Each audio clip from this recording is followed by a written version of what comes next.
4 novembre. Hébreux, chapitre 6, verset 1 à 20. C'est pourquoi ne nous attardons pas aux notions élémentaires de l'enseignement relatif à Christ.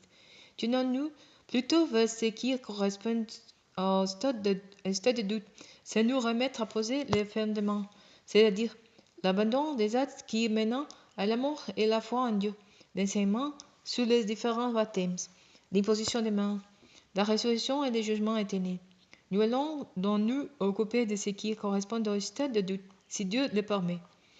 En effet, ceux qui ont été en foi éclairés, qui ont croûté au don docile, qui ont partout au Saint-Esprit, qui ont expérimenté combien la parole de Dieu est bienfaisante et fait l'expérience des forces du monde à venir et qui, pourtant, sont détournés de la foi, ne pouvant être amenés de nouveau à changer d'attitude, car ils crucifient les filles de Dieu pour leur propre compte et les déshonorant publiquement. En effet, lorsqu'une terre arrosée par des pluies fréquentes produit des plantes utiles à ceux pour qui on la cultive, Dieu la bénit. Mais s'il n'est produit que des buissons, des piniers et des chardons, il n'y vaut rien. Il ne tardera pas à être maudit et on finira par y mettre le feu. Mes chers amis, même si nous tenons ainsi un tel langage, nous sommes convaincus qu'un malheur part vous atteindre, celle du salut.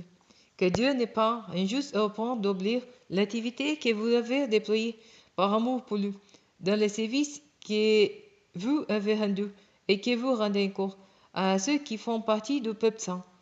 Mais nous désirons que chacun de vous fasse preuve de même zèle pour ramener votre espérance à son plein épanouissement jusqu'à la fin.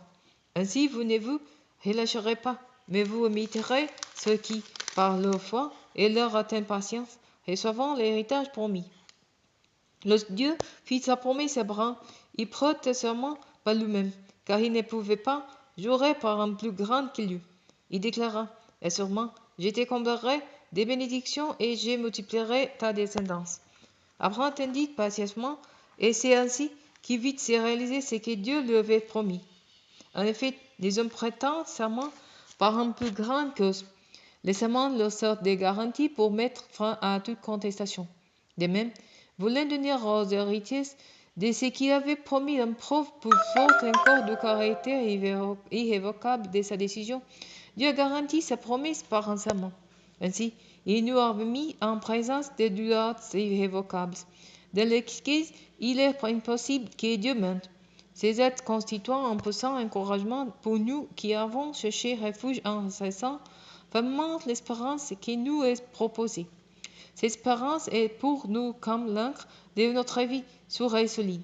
Elle pénétrait par-delà les voiles dans les lieux très saints, où Jésus est entré pour nous un précurseur, car il est devenu grand prêtre pour l'éternité selon la ligne de Melchisédek.